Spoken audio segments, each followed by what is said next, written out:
Abençoe aí as nossas crianças. Vamos abrir a palavra, amados. Livro de Atos, capítulo 16.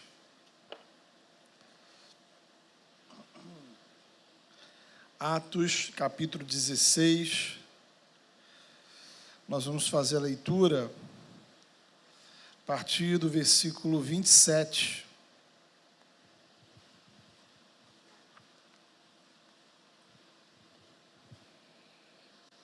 Atos 16, a partir do versículo 27. Está projetado, se puder também abrir sua Bíblia, sempre é importante. A palavra de Deus diz assim: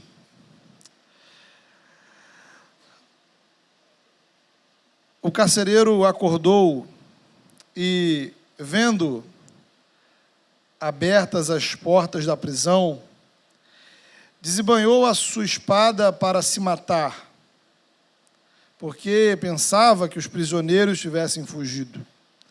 Mas Paulo gritou: não faça isso, estamos todos aqui. O carcereiro pediu luz, entrou correndo e trêmulo prostrou-se diante de Paulo e Silas. Então levou-os para fora e perguntou: senhores, que devo fazer para ser salvo? Eles responderam: creia no Senhor Jesus, e serão salvos você e os de sua casa. E pregaram a palavra de Deus a ele e todos os de sua casa. Naquela mesma hora da noite, o carcereiro lavou as feridas deles. Em seguida, ele e todos os seus foram batizados. Então os levou para sua casa, serviu-lhes uma refeição, e com todos os de sua casa alegrou-se muito por haver crido em Deus. Amém. Queridos irmãos, hoje, dia 10 de setembro, é considerado o Dia Mundial da Prevenção ao Suicídio. Aí surgiu o Setembro Amarelo, o mês de conscientização e reflexão sobre os motivos que levam pessoas a tirarem sua própria vida. Então o assunto ele é importante, difícil. Difícil porque quando pensamentos assim surgem na cabeça de alguém, temos muita dificuldade de lidar. Como é que eu vou admitir que eu estou pensando em tirar a minha vida? Como é que eu falo disso com alguém? Com quem eu falaria? E às vezes nós nos encontramos em situações onde amigos, colegas, familiares, irmãos da igreja nos procuram para falar sobre isso. O que você vai dizer para alguém que está com essa demanda? Que conselho você daria? Então é sobre isso que nós vamos conversar nessa noite, baseado aí nesse texto de Atos capítulo 16. Temos aí uma história bem interessante. Paulo e Silas estavam presos na região da Macedônia, ali pertinho da Grécia, na cidade de Filipos. O motivo da prisão foi que Paulo libertou uma jovem que estava possuída de um demônio. Então veja como são as coisas. Enquanto a menina, uma adolescente, estava possuída por uma entidade, ela adivinhava coisas, supostamente adivinhava coisas, e dava muito lucro aos caras que usavam ela como escrava. Isto é, o pessoal ganhava dinheiro através do demônio. Se está dando lucro. Pouco importa se são espíritos malignos que estão sendo usados. Às vezes, demônios e entidades malignas podem ser excelentes para o comércio, para a economia, para o PIB de um país. Se um demônio dá dinheiro, já imaginou uma legião de demônios?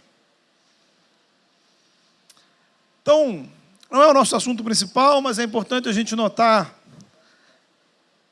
que esta mesma lógica continua nos dias atuais? Tem muita gente por aí nesse mundo fazendo parcerias com demônios e entidades em troca de sucesso, fama, poder, dinheiro. E às vezes a gente não se dá conta disso. Então veja o que aconteceu. Paulo, diz o texto que ele ficou indignado com aquela situação, e ele, em nome de Jesus, ele liberta aquela menina. Resultado, a cidade fica contra Paulo. A liberdade e a saúde daquela jovem era menos importante do que o lucro que ela dava através do espírito maligno que a oprimia. Paulo e Silas tiveram suas roupas rasgadas, foram chicoteados, jogados na prisão pelo crime de libertar a jovem. O carcereiro foi instruído para que vigiasse os prisioneiros. E por volta da meia-noite, diz o texto, que se ouvia música na prisão, gente cantando. Paulo e Silas cantavam louvores ao Senhor. Não estavam xingando os seus inimigos, não estavam chorando o azar da vida. O que nos ensina que mesmo quando estamos na prisão, temos motivos para louvar a Deus. Mesmo com um corpo cheio de feridas, temos motivos para louvar a Deus. Então acontece um milagre. Um terremoto. As portas da prisão se abrem. As correntes que prendiam os prisioneiros se quebram. Paulo e Silas estão livres, milagrosamente. Aí você observe uma coisa. A história poderia terminar neste ponto. A prisão, um terremoto, as portas da prisão se abriram, Paulo e Silas vão embora e seguem sua vida missionária e vão para outra cidade pregar o evangelho.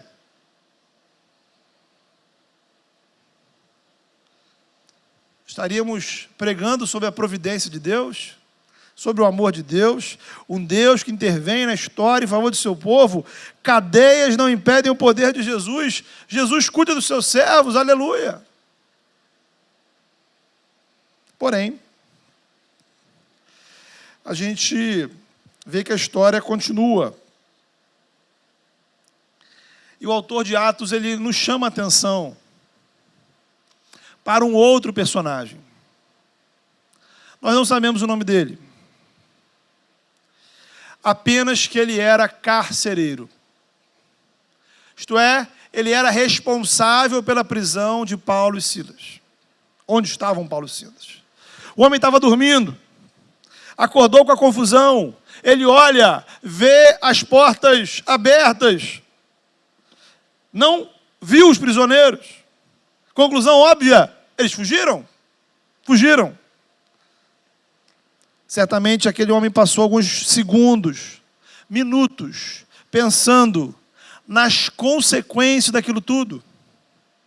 Como ele explicaria este acontecimento aos seus superiores? É de se supor que o terremoto foi uma intervenção sobrenatural de Deus, específica naquele lugar. Isto é, o restante da cidade não sentiu nada, ninguém viu nada, só a prisão. Então, se fosse um terremoto generalizado, seria fácil. A cidade inteira está destruída, tranquilo. Mas, como é que você vai chegar e dizer, olha, houve um terremoto e ele aconteceu apenas na prisão? Ele seria zoado, zombado, todo mundo ia rir dele. E aí tem um ponto importante sobre a cultura da época. Por um lado, provavelmente, pela lei romana, aquele carcereiro deveria pagar com a própria vida os prisioneiros que fugiram. Ninguém queria saber de terremoto, ele é o responsável, ponto. Agora, por outro lado, na medida que ele era um funcionário do Império Romano, a cultura romana ela era baseada na honra pública. Isto é, deveria se fazer de tudo para ser reconhecido, receber, obter reconhecimento público, social. Ao mesmo tempo, eu deveria evitar a todo custo qualquer coisa que manchasse a minha reputação. Então, ser honrado, ser reconhecido, ser homenageado, era o céu. O inferno é a desonra. Então, o carcereiro percebeu de imediato o quanto aquela situação iria lhe trazer vergonha, humilhação, além de, possivelmente, lhe custar a própria vida. Se ele não morresse, digamos, fisicamente, ele morreria socialmente. Se ele não tivesse que ser morto, a sua honra, a sua reputação iriam para o espaço.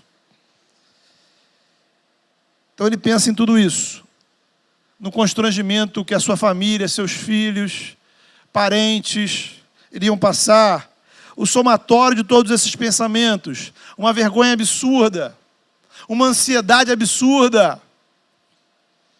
O melhor que eu posso fazer nesse momento para proteger a minha reputação é tirar a minha vida. E assim o suicídio parece para ele uma boa solução. Então, irmãos, aqui a gente precisa observar que motivos parecidos com esse fazem com que pensamentos assim cheguem à nossa cabeça. O medo da vergonha. O que as pessoas vão pensar se elas souberem disso? O que as pessoas vão comentar a respeito de mim? E aí você começa a montar na sua cabeça um cenário absolutamente negativo, e você não enxerga a saída. Às vezes a gente passa por situações que potencializam esse cenário. Às vezes, quando a gente perde o que tem, o fim de um relacionamento, a perda de uma posição profissional, um prejuízo financeiro muito grande. Historicamente, você vai perceber que nos períodos de grandes crises financeiras, o índice de suicídio sempre aumenta. Outras situações, você perde um ente querido, como é que eu vou viver agora sem essa pessoa? Um amigo, um filho, um cônjuge. Como é que eu vou viver a partir desse momento? Às vezes o problema é você não alcançar o que planejou durante um certo tempo. Você criou sonhos, projetos, expectativas, estabeleceu metas, correu atrás, se esforçou, nada aconteceu. Você investiu tempo, dinheiro. Havia uma expectativa forte no seu coração de que este projeto seria tudo para a sua vida. A grande virada. E deu errado. E agora você precisa conviver com a derrota, com a frustração e lidar com o que as pessoas vão dizer sobre isso. Às vezes o que nos oprime são os sentimentos de culpa. Você fez algo grave, você sabe que é errado,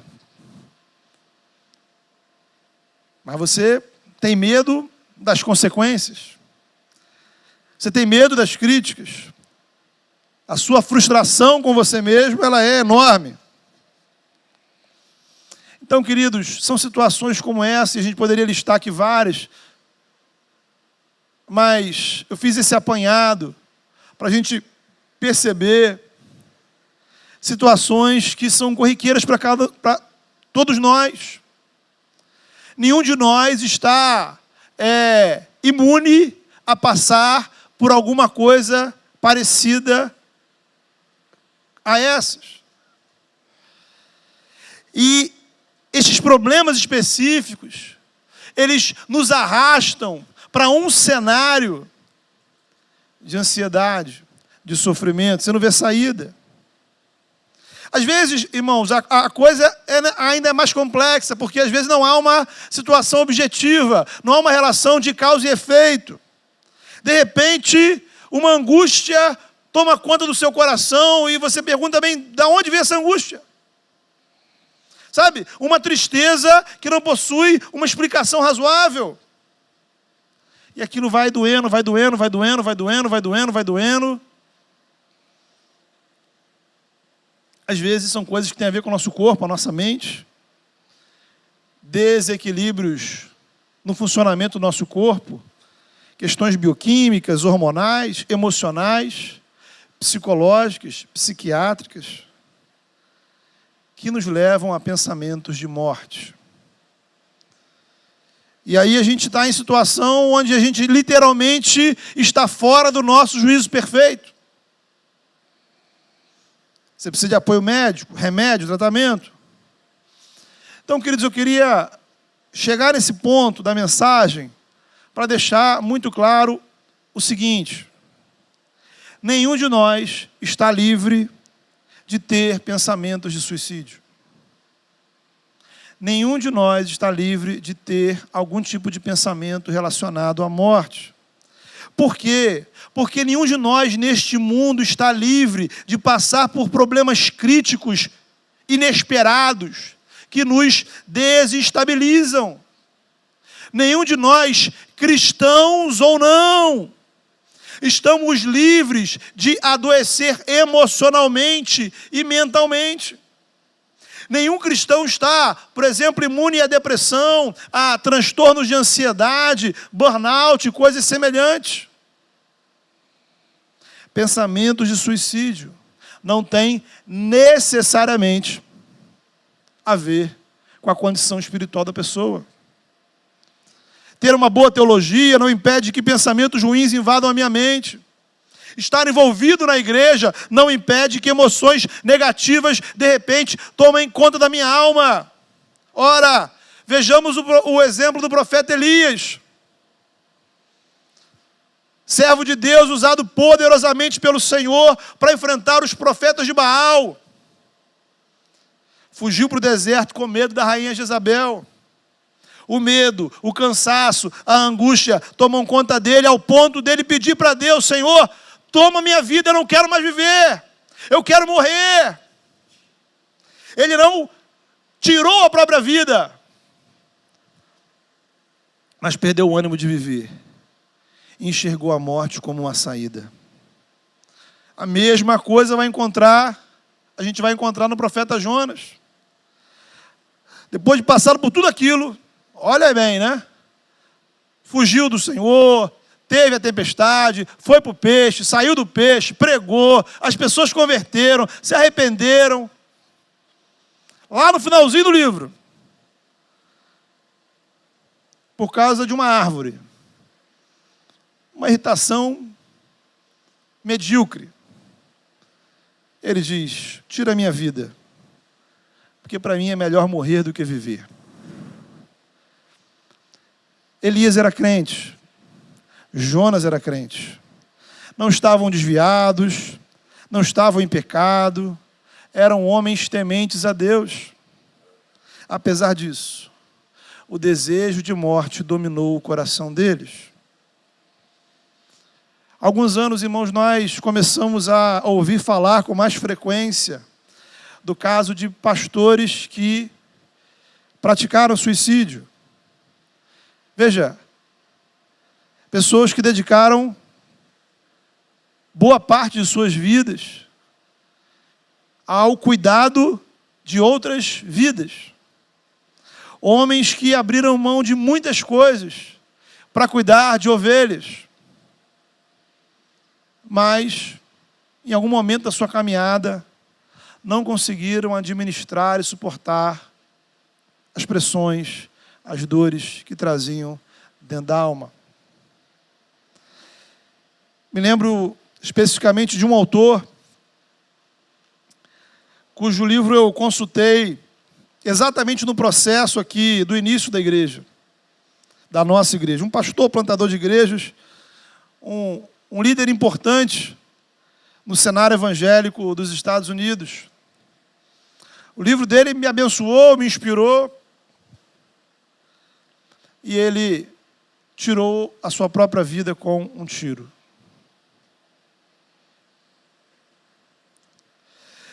Então, em primeiro lugar, irmãos, nós precisamos admitir que, querendo ou não, pensamentos de morte muitas vezes povoam a nossa cabeça. E povoam a cabeça das pessoas que estão ao nosso redor, mais do que a gente gostaria de admitir. Isso tem a ver com a nossa humanidade, uma humanidade caída, sim, uma humanidade fraca, limitada, passível de ser influenciada pelas circunstâncias à nossa volta. Ficamos doentes. Por mais crente que você seja, por mais sério com Deus que você seja, isso pode acontecer com você e pode acontecer com pessoas ao seu redor. Por isso, irmão, eu tenho uma obrigação aqui com você nessa noite. A primeira é, além de falar da palavra de Deus, é que se pensamentos assim dominam a sua cabeça, a sua mente de forma insistente, você precisa urgentemente de uma ajuda profissional. Sobretudo, procurar um psicólogo, procurar um psiquiatra. Aí você aproveita e vai no clínico, faz um check-up, melhora a sua alimentação, pratica atividades físicas, isso aí tudo aí. Recursos médicos, irmãos, são recursos que Deus nos coloca à disposição para cuidarmos do santuário do Espírito Santo, que é o nosso corpo. Sonegar o seu uso é pecado. Inclusive, nesse processo do Setembro Amarelo, ao Centro de Valorização da Vida, que tem um telefone que é o 188, 188, que durante 24 horas por dia tem pessoas para conversar com qualquer pessoa, aconselhar, bater papo, orientar. Óbvio, você precisa procurar alguém também, além de um médico, além de um profissional da saúde, você precisa ter pessoas com quem você converse pessoalmente. Um amigo confiável, alguém da igreja, alguém da família, ou mesmo os pastores. E se caso você conversar com alguém, note bem, caso você converse com alguém, e se esse alguém disser para você que isso não tem importância, esquece esse alguém e procura outra pessoa. Então, para a gente organizar as nossas ideias, ser cristão não impede que pensamentos de morte invadam a nossa cabeça. Porque a fé em Jesus não retira a minha humanidade. Isso não quer dizer, veja bem, o outro lado da história. Isso não quer dizer que o Evangelho não me ajude a lidar com estes pensamentos. Na verdade, podemos afirmar, sim, com todos os motivos e certezas possíveis, o Evangelho nos dá motivos para viver. Em Jesus, temos motivos para dizer sim à vida e não à morte. Também é seguro dizer que a ausência da comunhão com Deus facilita o surgimento de pensamentos de morte em nossa mente. Ora, se o pecado nos afasta de Deus, o pecado nos afasta da vida. O salário do pecado é a morte. Todos os tipos de morte e violência são resultado, de um jeito ou de outro, do pecado. O dom gratuito de Deus é a vida, e vale dizer, vida para o nosso corpo, vida para a nossa mente, vida para as nossas emoções, vida para as nossas relações. vitalidade. O ladrão vem para roubar, matar e destruir. Jesus veio para nos dar vida, vida em abundância, vida que não termina na morte, vida que ultrapassa a morte, vida que é mais forte que a morte. Vida eterna. O pecado nos adoece, a comunhão com Deus nos traz saúde. Salmo 32 vai dizer: enquanto recusei confessar meu pecado, meu corpo adoeceu. Eu gemia de dor. Provérbios 3 vai dizer: tema o Senhor, afaste-se do mal. Então você terá saúde para o corpo e força para os ossos.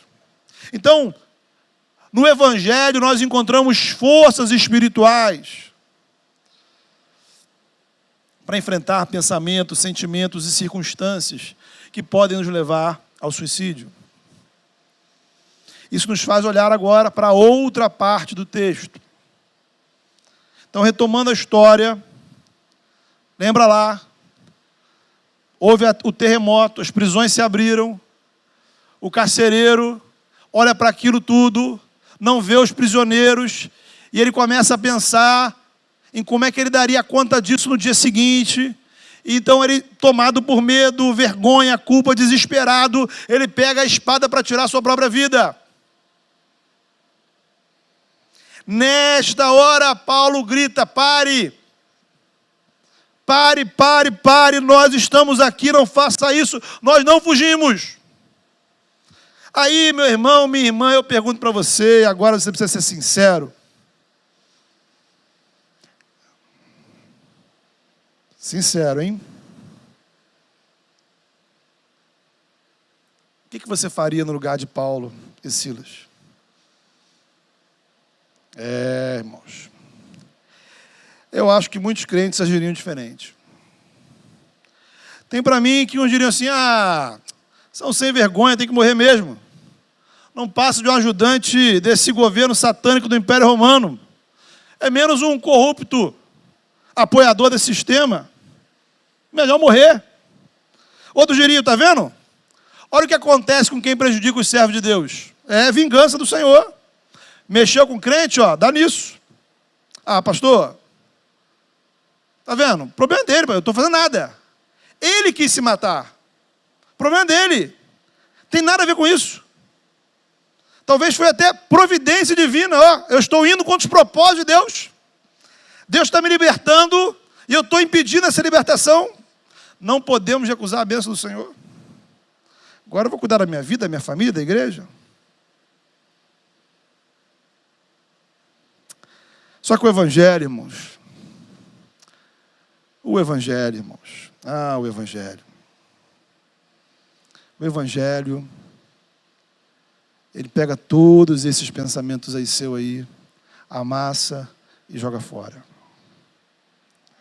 O Evangelho faz com que a gente se importe com as pessoas, seja elas quem forem. Quem forem. O Evangelho nos coloca em uma direção contrária ao senso comum. A maioria das pessoas deixaria o carcereiro se matar. Na verdade, muitos ajudariam até matá-lo. Paulo e Silas evitaram a morte dele. Porque na perspectiva do Evangelho, toda vida humana importa. Toda vida humana importa.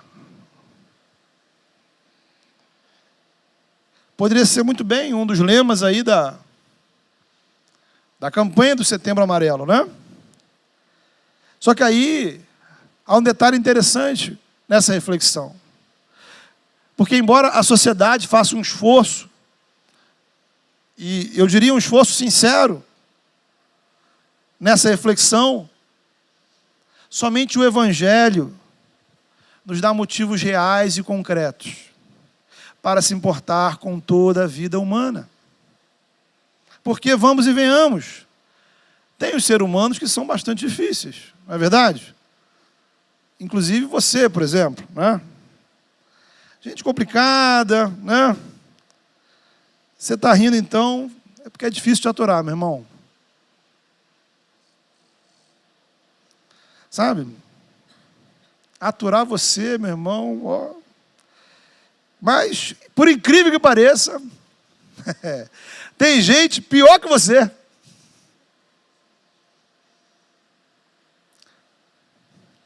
Semana eu vi um diálogo numa série onde uma irmã falava para o irmão.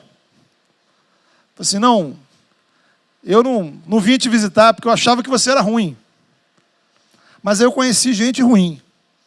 Aí eu descobri que você, né, está numa faixa elevada, na verdade, né? Então tem gente por aí, gente, que a gente até pergunta, será que essa pessoa é realmente humana? A gente ruim, a gente má, a gente cruel. Né? Tem aquela famosa frase, né? Quanto mais eu convivo com os humanos, mais eu admiro os animais. Então, do ponto de vista da sociedade, a nossa avaliação sempre será avaliar o ser humano por merecimento. Sempre. E nessa perspectiva, eu sempre vou achar que uns merecem ser salvos e outros não merecem. Uns merecem ser poupados, outros não merecem. É a lógica. É o que a nossa mente produz. A gente faz uma conta. Tem gente que a gente gosta, tem gente que a gente não gosta, tem gente que a gente acha, pô, isso aqui pode morrer mesmo, não vai fazer diferença. É a nossa conta, é o nosso cálculo. O Evangelho nos faz olhar para além da pessoa. O Evangelho nos faz olhar para Deus. E aí, quando eu olho para o ser humano através das lentes do Senhor, eu vejo a imagem e semelhança do Criador. Eu vejo a graça de Deus que me alcançou e que me impulsiona a praticar graça. E se é graça, não é porque ele merece, porque você também não merece. Então, cada ser humano é um campo missionário. O Evangelho não só me faz me importar com as pessoas, mas me faz ir ao encontro delas. E uma das formas, queridos, da gente enfrentar pensamentos de morte é a gente enfrentar a solidão. Precisamos estar juntos de pessoas que nos façam bem. Meu irmão, minha irmã, você está mal. Já falamos aqui, você precisa de tratamento médico especializado, mas você também precisa se aproximar de pessoas. Pessoas que possam te abençoar. Pessoas com quem você possa conversar. Pessoas com quem você possa chorar. Pessoas que possam te abraçar, te ouvir. E a igreja, queridos, nesse sentido, a igreja precisa ser um espaço de acolhimento.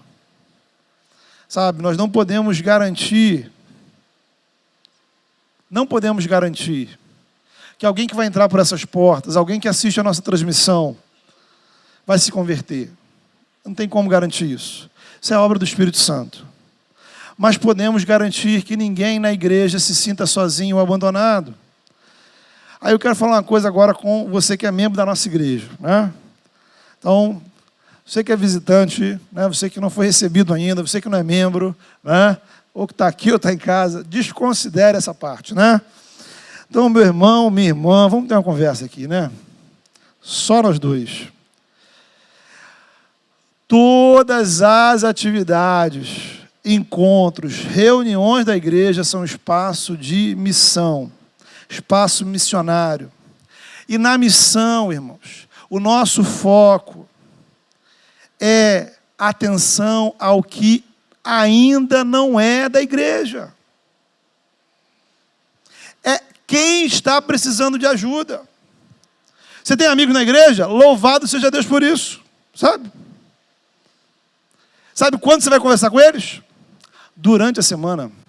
Louvado seja Deus, o Senhor te deu 7 dias. O que a gente faz com os amigos? Marca um café, convide a pessoa para a sua casa, vá à casa do outro, almoce junto, faça um churrasco, assista futebol, vá ao cinema, telefone, converse, fale mal do pastor, pode falar mal de mim. Não tem problema não, entendeu?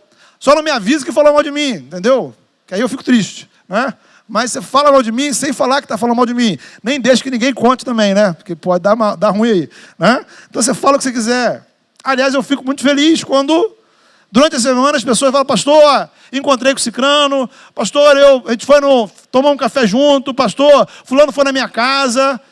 Isso é comunidade, a gente se relaciona, a gente se encontra, a gente conversa. Nós temos relacionamentos que vão para além das atividades da igreja. Isso é saudável, isso é ser igreja. A gente precisa cultivar amizades. Agora, quando nós estamos em igreja, e aí em igreja não é só no culto, é igreja no núcleo, é igreja no Happy Day, é igreja na reunião do time, de homens, de mulheres, de casais, de jovens, de adolescentes. Em igreja, nós não estamos a serviço das nossas simpatias pessoais, mas nós estamos a serviço dos interesses de Jesus Cristo. Por isso, nosso chamado é acolher todas as pessoas, é ir ao encontro de todas as pessoas. A pessoa mais estranha e esquisita que entrar por essa porta, ela precisa sentir-se acolhida. Sem ser dramático, irmãos, sem ser dramático. Mas, às vezes, a pessoa que entra por essa porta, ela faz um esforço sobrenatural. E atravessa barreiras absurdas. E chega num estado, às vezes, crítico de vida. Mais uma vez, eu não posso garantir que a minha pregação vai converter ela, eu não tenho esse poder. Mas nós podemos abraçá-la, nós podemos acolhê-la, nós podemos fazer ela, naquela noite, naquele tempo, naquela manhã, no que for, sentir-se um pouco acolhida. Se não tiver lugar para sentar, a gente vai ficar em pé. Se ela estiver chorando, a gente abraça. Se precisar conversar, a gente dá atenção. Se quiser uma oração, a gente ora com ela. Se ela quiser ficar em silêncio, a gente respeita. Porque, irmãos, nós somos igreja de Jesus. O nosso compromisso é ser testemunha do amor de Cristo. Jesus vai dizer que nós, enquanto igreja, os nossos relacionamentos deveria testemunhar ao mundo, quem está lá fora, o amor de Cristo. E esse amor não pode ser uma doutrina. Ações. É mau testemunho. Mau testemunho. Quando a gente dá mais atenção ou dá apenas atenção aos nossos amigos e irmãos mais chegados, ignoramos o visitante, ou ignoramos aquele irmãozinho que está chegando, ou que já está na igreja e você não tem tanta intimidade. Mau testemunho. Para mim é mau testemunho. Ensinamos no DNA da igreja, e se você é membro da igreja, então você já viu essa parte. A igreja não é o clube dos seus melhores amigos. A nossa mentalidade não é de clube, a nossa mentalidade é de reino. Então, fechando esse parênteses, voltando, pense no que como Paulo reagiu diante daquela situação. Paulo podia fugir, Paulo podia ajudar a matar, Paulo poderia se esconder, ficar quietinho na dele, até o homem morrer e ele ir embora. Mas Paulo interveio. Porque Paulo estava movido por algo maior do que a sua segurança pessoal. E aí a gente agora olha para a reação do carcereiro. O texto diz que ele estava tremendo, quando viu Paulo e Silas. E perguntou para ele: bem, o que eu preciso fazer para ser salvo? Sabe, o texto aqui não nos conta todos os detalhes. Talvez ali naquele período que eles estavam presos, Paulo e Silas conversaram com eles sobre o evangelho, a gente não sabe.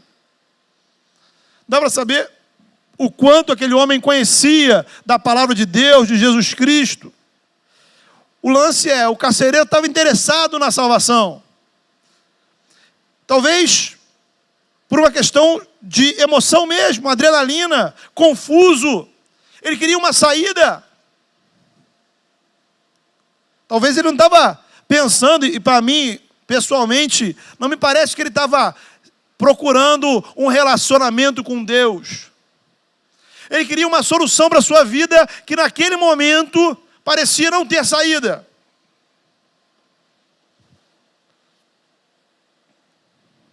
Ele estava desesperado.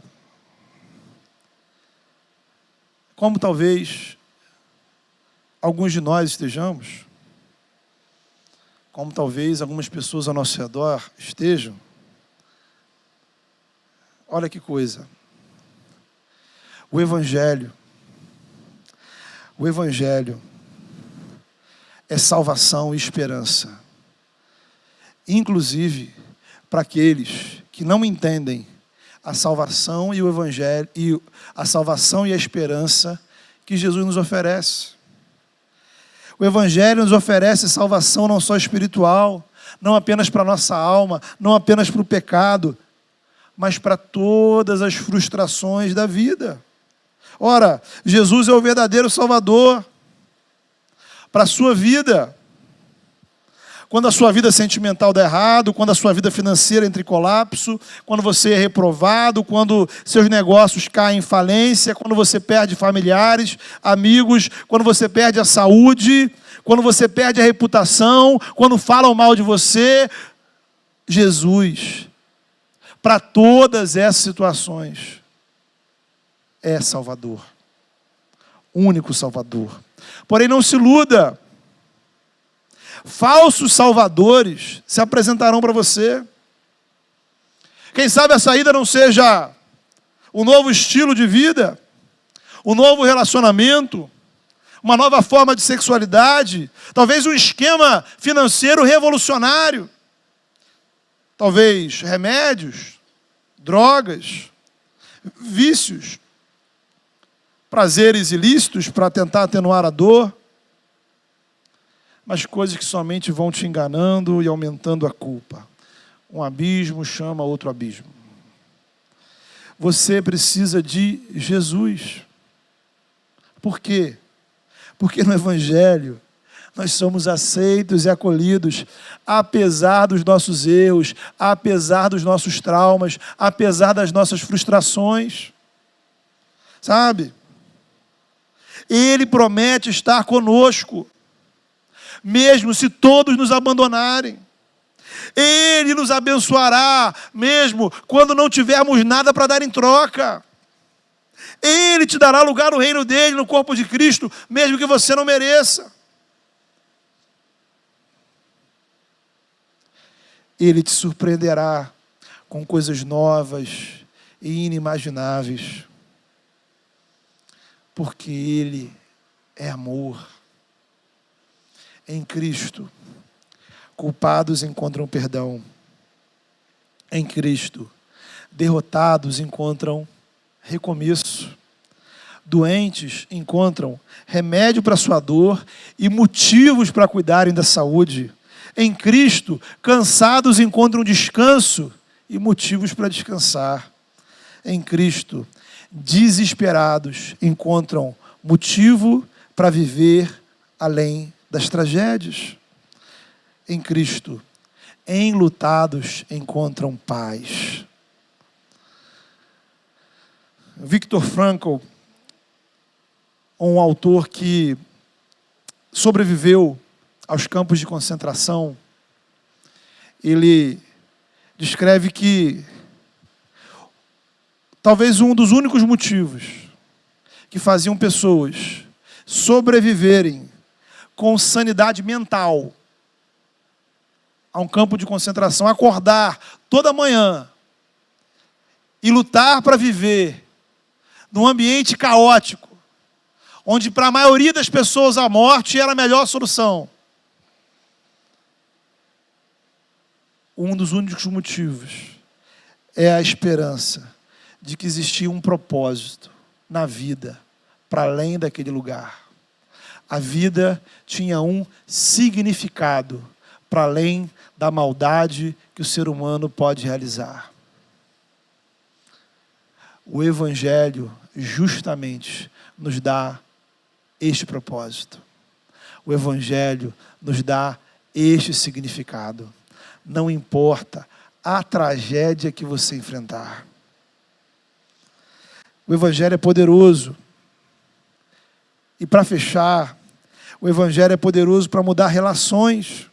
Ora, Paulo e Silas tinham tudo para ter o carcereiro como inimigo. Como inimigo. Mas agora eles são irmãos. Olha que coisa linda, irmãos. Talvez um dos versículos mais belos sobre a transformação que o Evangelho produz. Está aí no versículo 33. O carcereiro levou Paulo e Silas para sua casa e cuidou das feridas deles. Aquelas feridas das chicotadas que eles tinham levado no dia anterior e que talvez o carcereiro estava lá participando daquilo. Ele lavou as feridas deles. O Evangelho faz a gente cuidar das feridas dos outros. Às vezes o Evangelho cura as nossas feridas. Às vezes o Evangelho nos faz remédio para a ferida de quem está do nosso lado. E aí, versículo 34, agora eles estão na mesma mesa, partilhando a mesa, compartilhando a mesa. O Evangelho nos faz caminhar juntos, porque o Evangelho quebra barreiras, todas as barreiras que o ser humano pode construir. Uma mesa onde Jesus Cristo é o anfitrião. Então, meu irmão, minha irmã, eu queria convidar você para orar, e nós temos muitos motivos para orar. Feche seus olhos. Fale com o Senhor nessa hora.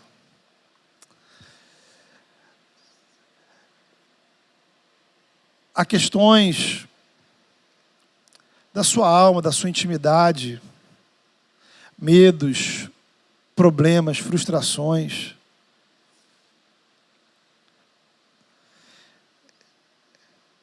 E talvez você, de repente, algum tipo de pensamento relacionado à morte chega à sua mente.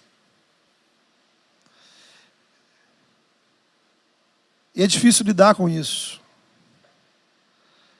Mas nessa noite eu queria desafiar você a apresentar isso ao Senhor. Como um dia Elias fez. Simplesmente, Senhor,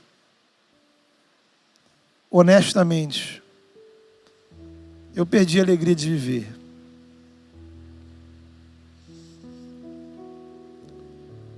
Eu perdi a vontade de seguir em frente.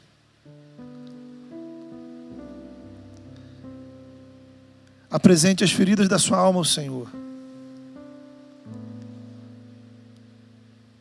Porque o Senhor é aquele que tem poder para curar as nossas feridas. O Senhor cuidou de Elias. O Senhor alimentou Elias. O Senhor deu um novo propósito para Elias. E em nome de Jesus, nessa noite, desejo do meu coração é que você possa encontrar um novo propósito diante do Senhor. Um propósito que faça você olhar a vida como algo que tem significado. Apesar das tragédias que existem ao nosso redor. A vida é boa. Não porque não existem problemas, mas porque em Cristo nós temos aquilo que é melhor do que a vida, que é a tua graça, que é a graça do Senhor. Fale com Deus, apresente a sua vida ao Senhor. Peça ao Senhor graça para que também você seja instrumento de acolhimento. Como às vezes é difícil a gente poder ir ao encontro do outro. Como é muito mais fácil desprezar, ignorar, fingir que não estamos vendo. Peça ao Senhor para quebrar dentro de você e fazer você ter um movimento intencional de acolhimento. Fale com o Senhor nessa hora. Senhor, em nome de Jesus, nós estamos diante do Senhor. Pai, Tu sabes das dores que carregamos, ó Pai, dentro da nossa alma. Coisas que já aconteceram com a gente, coisas recentes, coisas antigas. Mas coisas tão doloridas, ó Pai. E a gente não sabe bem como lidar com elas. E às vezes, Senhor, um sentimento ruim vai tomando conta da gente. E parece não haver saída, Senhor. E parece não haver solução para o nosso futuro. E a dor só aumenta. Assim, ó Pai, em nome de Jesus, nós suplicamos. Vem com graça, Senhor, sobre o Teu povo, Senhor. Homens e mulheres, ó Pai, que creem no Senhor e que derramam diante do Senhor o seu coração. Pai, ajuda-nos a sermos sinceros diante do Senhor. Ajuda-nos a sermos honestos, ó Pai, com as nossas dores, os nossos medos. Aquilo que nos traz ansiedade. Apresentamos ao Senhor, ó Pai, porque o Senhor é o médico dos médicos, ó Pai. Trata, Senhor, do nosso interior, da nossa alma. Renova o nosso coração, derrama graça, Senhor. Que a Tua graça supere a culpa, que a Tua graça supere a vergonha, que a Tua graça supere o medo, que a Tua graça supere, Senhor, o desespero, a angústia, Senhor, e que a Tua graça nos dê, Senhor, uma saída, uma direção. Abre os nossos olhos, ó Pai. Como diz o Senhor, abriu os olhos de Agar, para que possamos ver uma saída para as nossas vidas, ó Pai. Quando tudo ao redor parece não fazer sentido algum. Ajuda-nos, ó Pai, a cuidar, Senhor, aquilo que está ao nosso alcance, a levarmos a sério, Senhor, o cuidado com o nosso corpo, com a nossa saúde. E faz, ó Pai, da Tua igreja um lugar de acolhimento, Senhor. Faz da Tua igreja um lugar, ó Pai, onde amor seja muito mais do que uma palavra, Senhor. Pai, que em nome de Jesus possamos orar, buscar, nos empenhar, para sairmos da nossa zona de conforto, para que possamos acolher pessoas, ó Pai, nesse lugar. Para que todos que entrem, Senhor, por essas portas, ó Pai, experimentem acolhimento. Que o amor, ó Pai, seja vivenciado, Senhor, de forma real, sincera, verdadeira, comprometida. Não, ó Pai, meramente por uma simpatia. Não por coisas que o outro possa ter, que nos interesse, mas porque, Senhor, fomos amados por Jesus. Ó Pai, a Tua graça, Senhor. Que sejamos uma comunidade de graça, Senhor. Em nome de Jesus Cristo, no poder do Espírito nós oramos. Amém.